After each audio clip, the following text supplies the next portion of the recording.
Mayan yung katabi mo, sabi mo, bagong taon, bagong taon. Pati sa likod.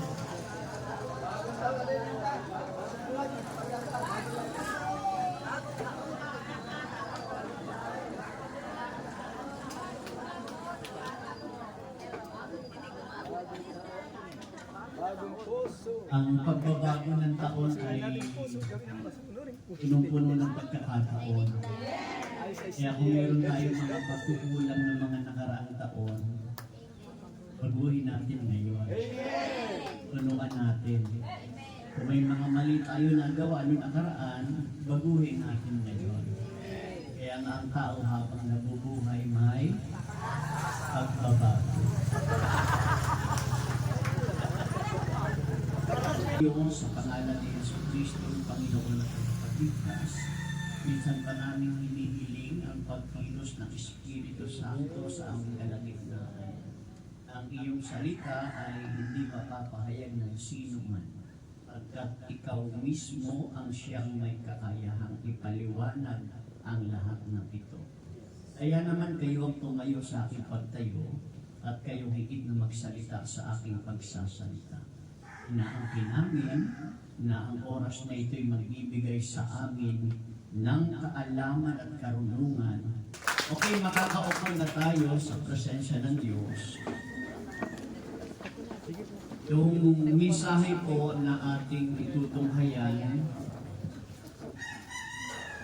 ay sinamagatan natin itong childlike paglilingkod. Ito naman talaga yung dahilan kung bakit tayo niloob ng Diyos na isilang tayo ng ating Ina. Hindi naman para magkaksaya tayo ng panahon.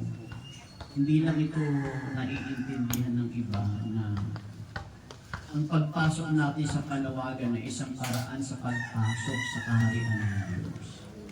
Amen po? Inawag tayo ng Diyos sa iba't ibang kalagayan, may choir, may manunugtog, may mga manggagawa. Ang layunin ay buksan sa ating pananaw na ang pagpasok sa langit ay nasa paglilingkod natin. Amen po? Kaya hinuhubog tayo ng Diyos, kaya habang nabubuhay, may pagkakataong pagbutihin ang paglilingkod. Lakpakan natin ang Panginoon. Yung ating kukuhanan ng mensahe ay yung ebanghelyo natin ngayon. Ano yung ebanghelyo natin? Dalawa yung John and Mark. Yung Mark chapter 18, ito yung gospel sa Pilipinas dahil meron tayong kapistahan. Pero yung international gospel ay yung John.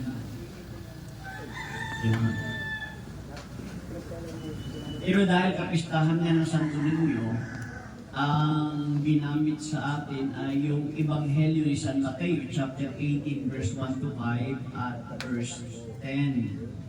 Na kung saan, noong mga panahon iyon, ang mga alagad ay nagtanong sa Panginoon, sino nga ba ang pinakadakila sa kaharian ng langit? Tinawag ng Panginoon ang bata at pinatayo sa gitna nila at sinabi, kapag di kayo tumulad, sa batang ito'y hindi kayo paghaharian ng Diyos. Amen po ba? Sino man ang tumanggap sa katulad nila, hindi ang batang ito ang kanyang tinanggap, kundi ako mismo. Ito po yung mensahe na pagkukuhanan natin. Paano natin may papakita ang tunay na paglilingkod at pagsunod sa Diyos? Minsan akala natin, kailangan natin ng malaking karunungan, malaking kaalaman, at kailangan mag-seminar tayo ng maraming beses. Ngunit sinasabi po ng Biblia na tignan natin ang mga bata. Isa man sa mga alagad, hindi kinuha na halimbawa ng Panginoon para sabihin na kapag hindi ka tumulad kay Jan, hindi ka tumulad kay Mateo, ay hindi kayo makapapasok. Isa man sa kanila, walang kinuha na halimbawa. Tapos, ang kinuha ng Panginoon ay ang bata. Kaya ang akala natin, ang paraan at sistema ng paglilingkod talaga ng puspusan at maganda ang pangalan, akala natin sa pagkakaroon ng mahabang pagsusunod ng kilay sa pag-aaral at pagdalo ng maraming beses. Hindi. Pinapakita sa atin ang Ebanghelyo ito na tingnan natin ang mga bata. Tingnan niyo po, ang pangunahing mensahe nito, ang pagiging mga bata sa pananampalataya ay siyang susi ng tamang paglilingkod. Sa paglilingkod ang pagsunod sa Diyos at ang daan para makapasok sa kaharian ng langit. Amen po.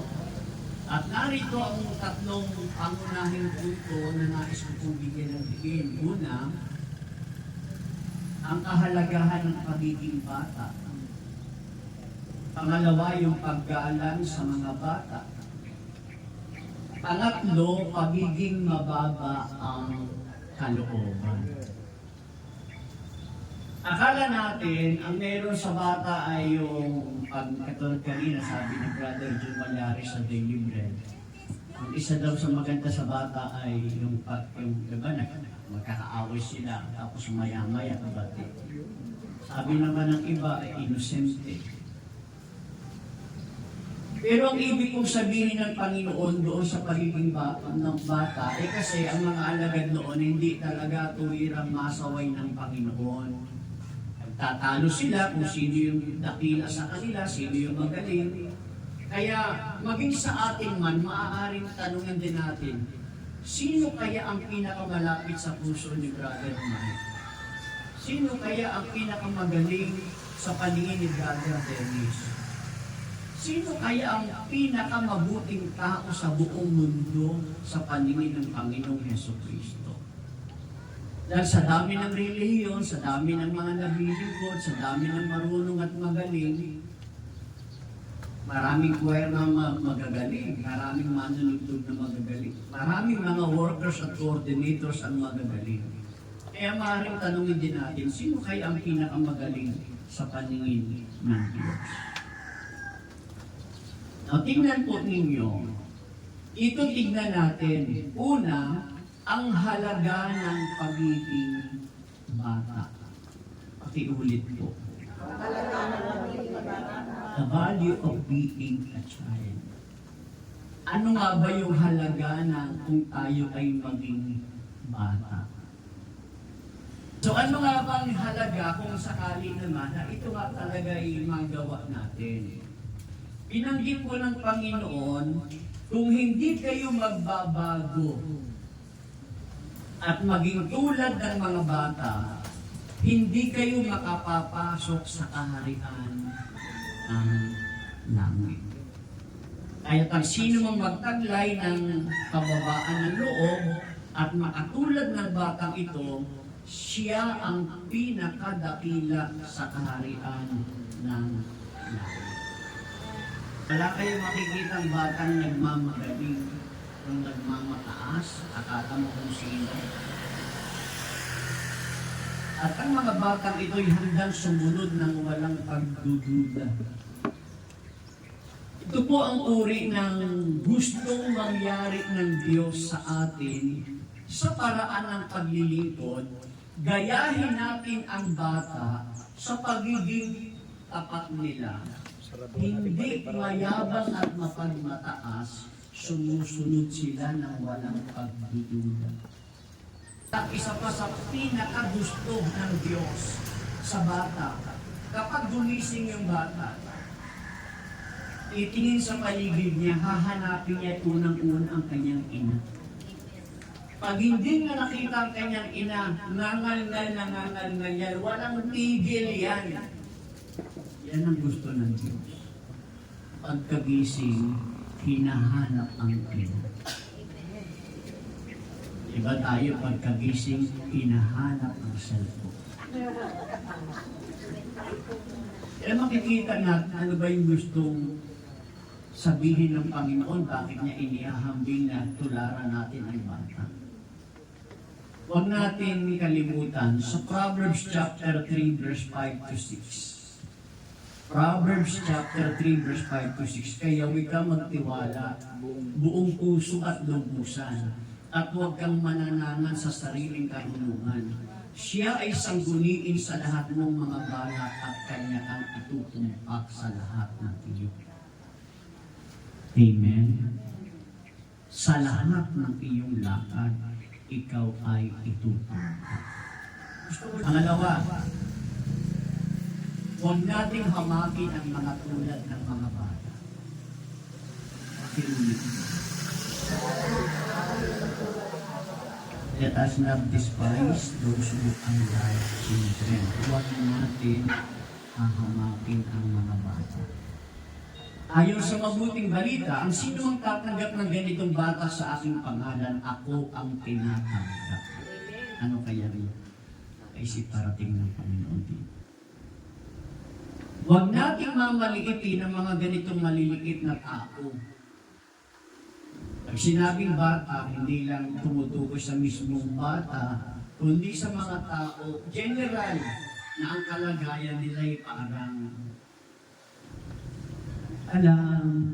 hindi mapapanginabangan, parang hindi kakilala. Huwag natin hamakin ang mga tao tulad nila dahil sinasabi ko sa inyo, sabi ng Panginoon na ang mga anghel nila sa langit ay laging nakatingin sa mukha ng ating Amang nasa langit. Anong ibig sabihin nito? Ang Diyos po'y nagpapahalaga sa lahat ng mga mananampalataya. Yung sinimulaan ng Diyos sa atin, handa niya itong tapusin. Ano po yung ibig kong sabihin? Ano yung sinimulaan ng Diyos sa atin? Yung nagsimula yung ating pamulatan, dumating sa atin ang pananampalataya, doon tayo lahat nagsimula. Yung pagsisimula ng tao na manampalataya sa Diyos ay kanyang tatapusin. Hanggang sa dulo ng ating buhay na andoon ang Diyos. Nagpapahalaga po ang Diyos sa lahat ng mga mananampalataya, lalo na sa mga katulad ng mga bata. Bata ang kanilang puso na naandoon na katapatan, walang yabang, at sumusunod ng walang pagdududa. Hindi tayo dapat manghusga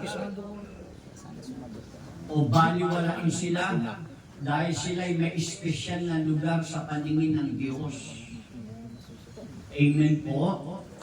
Paano po natin ito gagawin yung tungkol po dito sa bata na ito? Na huwag natin silang babaliwalain. Bilang mga mananampalataya, tayo po ay dapat maging protektado at mapagbigay sa mga tao na may simpleng pananampalataya, paglilingkod, at huwag silang pilitin na umangkop sa mga komplikadong idea na maaaring makalito sa kanila. Kaya tayo nahihirapan. Kasi pinipilit natin na mangyari sa kanila yung gusto natin. Huwag mong pilitin pag hindi nila gusto. Kaya mo lang. Bagong taon, magpatawad. Patawarin na kayo. Ilagay nyo na doon sa 2025 ko lahat. Ngayon, dahil bago na.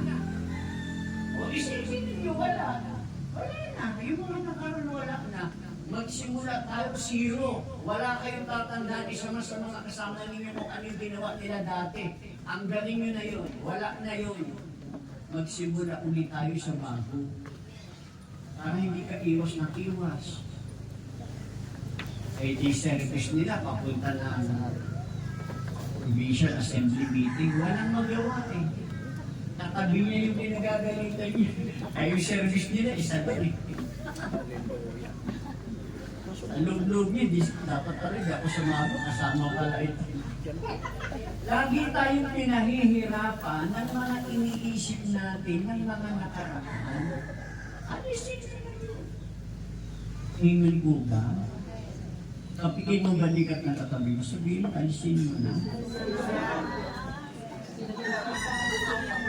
Sa Roma chapter 14 verse 1, huwag humatol sa iyong kapatid. Tanggapin ninyo ang mahina sa pananampalataya at huwag pagpupunahin ang kanyang puro-puro. Tignan ninyo ang Biblia, kakakanin niyo ako na nagsabi yan ha. Roma chapter 14 verse 1, tanggapin ninyo ang mga mahihina sa pananampalataya at huwag ninyong pagpupuna-punahin ang mga kanilang pagkakaunawa. Kasi pinipilit natin yung gusto natin. Galatians chapter 3 verse 28, wala nang pagkakaiba ang Hudyo at ang Griego, ang alipin at ang malaya, ang lalaki at ang babae. Kayong lahat ay iisa dahil sa inyong pakikipag-isa kay Kristo Jesus. O di wala na, lahat tayo pantay-pantay na. Nandahil po yan kay Kristo. Kahit sino man sa atin, huwag magmamalaki. Amen? Huwag tayong magmamagaling, Diyos ko. Tayong lahat, pantay-pantay sa paningin ni Yahweh Elohim. Kaya nga bagong taon, bagong pagkakataon. Kung may mga mali na tayo nagawa noon, huwag na natin gawin. Kung may mga kakulangan tayo noon, bumawi naman tayo ngayon. Kaya mula ngayon, ipantay na natin ang lahat. Amen? Huwag na tayo mamimili ng lugar na pupuntahan. Dahil sa Panginoon, tulad ng bata, sino man ang tumanggap sa bata, alang-alang sa Panginoon ang ating tinatanggap. Purihin ang Diyos. Umayo tayong lahat.